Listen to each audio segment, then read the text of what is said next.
Magandang araw mga ka-beauty. Dahil mainit ang panahon, kailangan natin magtampisaw. Ayoko ng karitos. I'm so hot. Ay, hindi pala. Ang panahon pala ang hot. Not me. Hahaha. Napaka-feeling ko naman.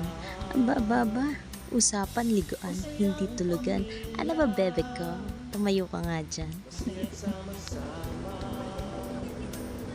Excited na po ba ang lahat? Eto na tayo sa Cagbaliti Island, isa sa pinagmamalaki ng Mauban, Quezon. Kung makikita nyo po, napakapino at napakaputi ng buhangin. Sandbar po yan. Pag low tide, makikita nyo po yung sandbar na yan. Pero pag high tide po, is wala na po siya. Parang siya. Biglanan lang pala.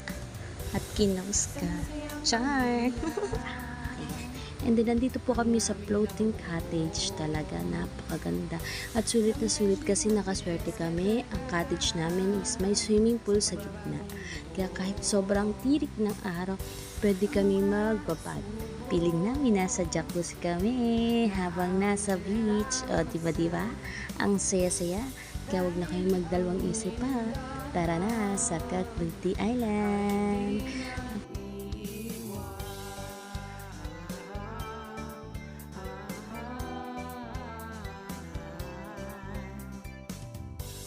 Nations ay masaya, Dove Nations ay pamilya, one team, one goal, one family.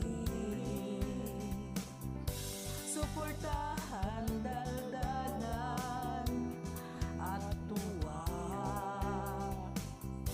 hatid sa